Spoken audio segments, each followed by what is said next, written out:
안녕하세요. SBI 고병기 편집장입니다. K리츠 위클리 전해드리도록 하겠습니다. 지난주 22개 리츠의 단순 평균 수익률은 1.53%를 기록했습니다. 3주 연속 하락세를 마감하고 4주 만에 반등에 성공했는데요. 미국이 9월 달에 금리를 인할 가능성이 높고 한국은행도 10월에 기준금리를 인할 전망이 우세하다 보니 최근 리츠 주가에도 전반적으로 긍정적인 영향을 미치고 있다는 분석이 나오고 있고요. 같은 기간 코스피 지수는 0.59% 상승했습니다. 이 개별 리츠별로 보면 지난주 같은 경우는 JR 글로벌 리츠 상승세가 눈에 띄었고 또 NH 오른 리츠도 유상증자 측량이 흥행에 성공하면서 주가에 긍정적인 영향을 미쳤습니다. 반면에 이지스 밸류 플러스 리츠 같은 경우에는 유증 권리락이 발생하면서 큰 폭으로 빠졌습니다. 지난주 주목했던 거시경제지표 한번 살펴보겠습니다. 지난주 같은 경우에는 미국의 고용지표에 크게 주목을 했던 한 주인데요. 앞서 지난 7월 달에 이제 미국의 고용지표가 크게 둔화됐고 이후로 또 제롬 파월 연준 의장이 지난 8월 식스널 미팅에서 고용 둔화를 이유로 기준금리 인하 가능성을 시사했기 때문에 그 어느 때보다 시장의 관심이 집중되어 있었고요. 이런 가운데 발표된 고용지표였고 일단 미국의 고용지표는 시장 예상보다 훨씬 둔화됐습니다. 5일에 미국 노동부가 8월 비농업 부문 이제 고용 일자리 발표를 했는데 전월 대비해서 22,000명 증가하는 데 거쳤습니다. 다우존스가 집계했던 전문가 전망치 75,000평을 크게 밑도는 수치고요. 앞서 이제 지난 4일에 발표했던 이제 미국 고용정보업체 ADP가 발표한 지수나 고용지표나 그리고 이 미국 노동부가 공개한 구인 이직 보고서 같은 경우에도 대체로 고용지표가 상당히 부진하다는 것을 보여주는 그런 결과가 나왔고요. 이처럼 이제 미국의 고용지표가 둔화되면서 이제 오는 9월에 예정된 이제 미국 FOMC에서는 금리 인하는 사실상 기정사실화됐고요. 일각에서는 또 이렇게 50베이시스 포인트까지 인하할 수 있다는 그런 얘기도 나오고 있습니다. 금리 인하 가능성이 높아지면서 시장의 벤치마크인 미국 10년 국채금리 같은 경우에는 지난 4월 이후로 가장 낮은 수준으로 떨어졌습니다.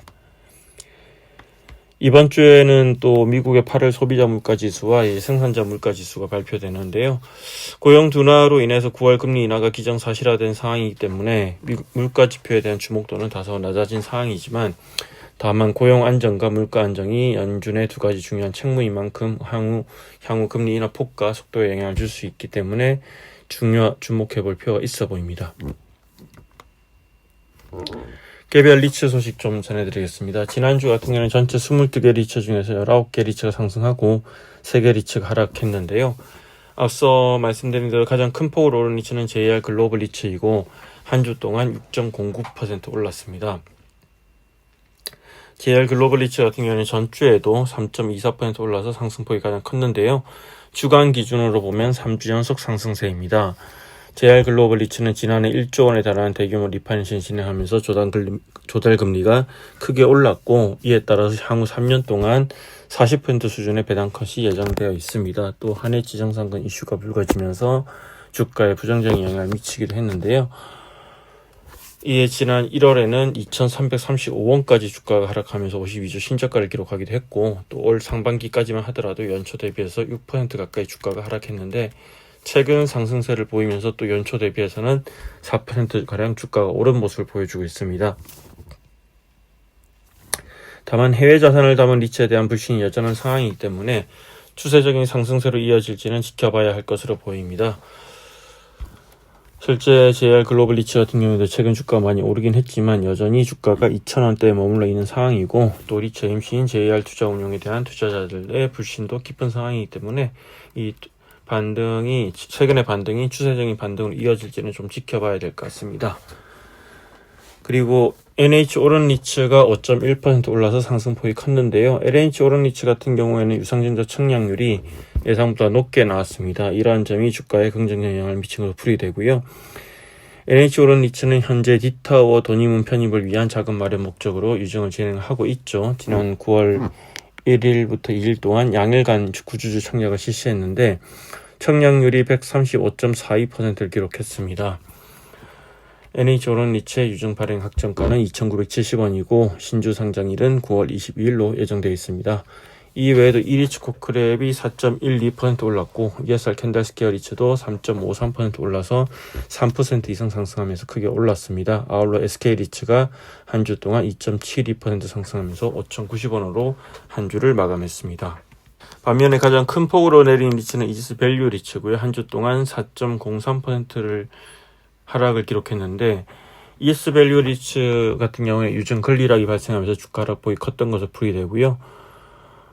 또 8월 중순 이후에 상장 지수 펀드 편입 효과로 잠깐 반등했던 대신 밸류 리츠 같은 경우에는 지난주에도 1.61% 하락하면서 3주 연속 하락세를 이어갔습니다. 그리고 최근 큰 폭으로 상승했던 코란코타 원 리츠 같은 경우에도 한 주 동안 1.38% 하락을 기록했습니다. 이리츠 코크랩 배당금 발표 소식이 있습니다. 지난주에 제39기 2025년 1월부터 6월까지죠. 주당 배당금을 174원 지급한다고 지난 3일에 공시를 했는데요. 직전 전기에 176원 지급했고 전년 동기에는 186원 지급했는데 이와 비교하면 줄어든 규모입니다. 이리츠 코크랩 같은 경우에는 작년에 4,300억 원 규모의 대출과 회사채 만기가 돌아왔는데 이 때문에 대규모 리파이낸싱을 진행을 했고 2021년 당시 평균 조달 금리가 3.01% 수준이었는데 지난해 리파이낸싱을 진행하면서 금리가 상승했습니다. 이 같은 금융 비용 증가로 배당금이 줄어든 것으로 풀이됩니다. 이상으로 K리츠 위클리 전해드렸습니다. 고맙습니다.